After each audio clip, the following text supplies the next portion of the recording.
it, brother? Jazakallah. Okay. So we will remember this, huh? And this will help you. Okay? Okay. And you must always remember. What will you remember, brother? Pronounce this. Last one. Dun. What is this? Dan. And what is the next one? Then. In short, dun dan din. What is it? Dun dan din.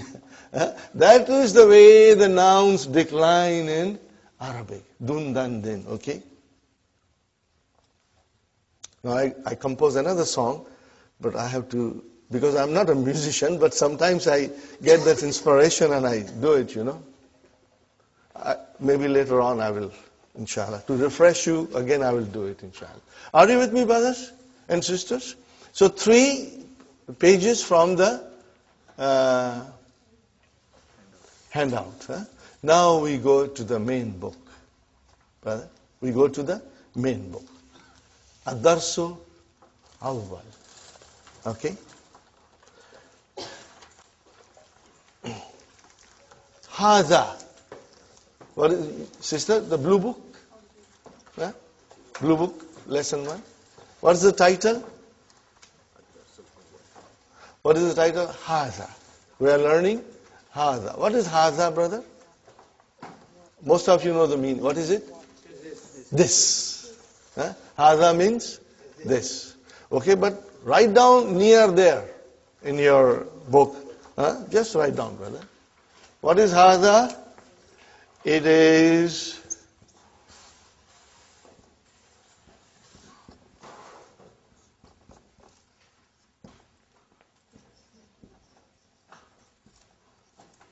what is it, brother? This is a pronoun. And pronoun is a noun. In Arabic, pronoun is also a noun. Okay, so it's a pronoun. Just remember it, brother. And if you forget, Sister Fatima, if you forget, it's normal. You should not be too concerned. Because we will be repeating it so many times in the class that it's going to come out of your both ears. Okay? So it is demonstrative noun. What do you call it in Arabic? Ismu ishara. Huh? Those who are familiar with Urdu, they will find the course very easy. Huh? Huh? Brother? Ismul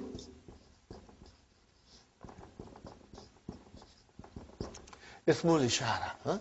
We will be repeating it. Right now I'm, throwing these things at you. But please do not be ghairified, because we will be repeating them. And it will, inshallah, become part of your vocabulary and part of your memory, inshallah. Huh? Haza. Are you with me, brother? What is haza? It is a demonstrative pronoun, which means it's a noun. Are you with me? Okay. And then in Arabic we call it ismu ishara. We call it ismu ishara. Okay? Inshallah. Now, these are the sentences, simple sentences we are studying.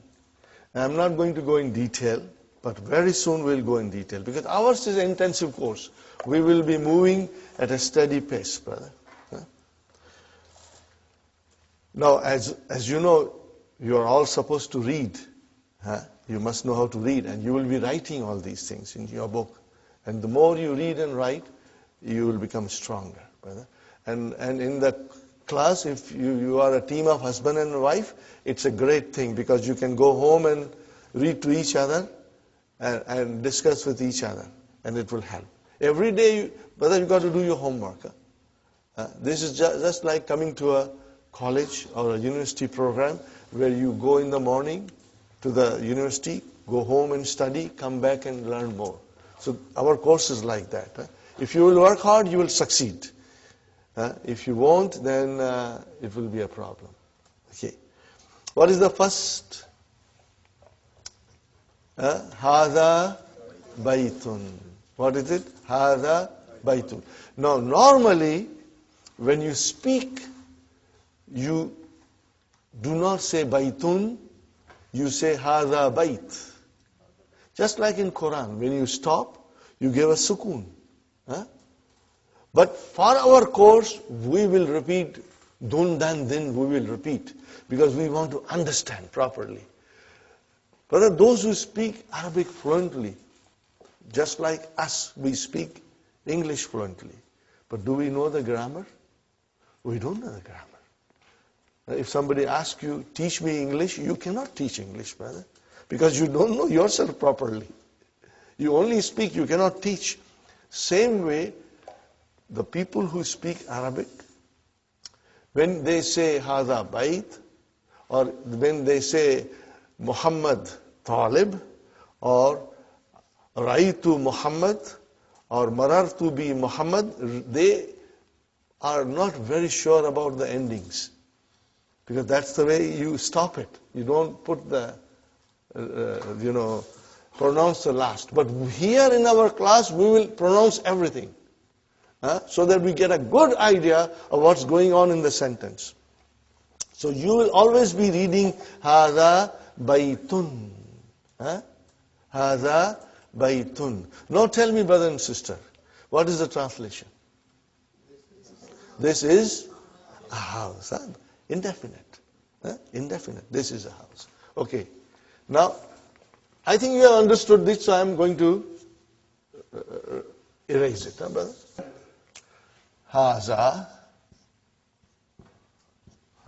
See, it is pronounced like Haza. But this alif is not written. It is explained in the key also. So it is Haza. Okay. Haza means this. And Baitun means a house. Are you with me, brothers and sisters? No, but you said in English that this is a house. Okay. I see this here, Haza. I see a house here, Baitun. But I don't see anything similar to is in Arabic. Are you with me when I explain? Brother Muhammad? You say this, which is equal to Hada. And you say a house, Baitun. What about is? So what is? Okay. We go to English grammar. Is, are, and am, these are linking verbs. In English, we call it copula. Copula verbs. Brothers and sisters? They are intransitive verbs, but I will not go in detail in intransitive. But they are called copula verbs. It means they are linking verbs.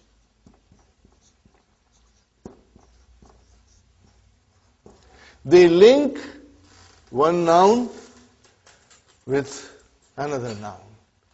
Okay? Or it links the subject with the other noun. Okay? They are called linking word in English. They do not exist in Arabic language. They are not there. There is no need. Okay? When you say Hada kalamun, we only said two words. This, a pen, but you will translate, this is a pen. But in Arabic, what will you say? Hada kalamun. You will say Hada kitabun. There is no is or am or are in Arabic. So you have to keep that in mind. And what are they called in is, are, am are called in English grammar? Copula verbs. Yes, brother.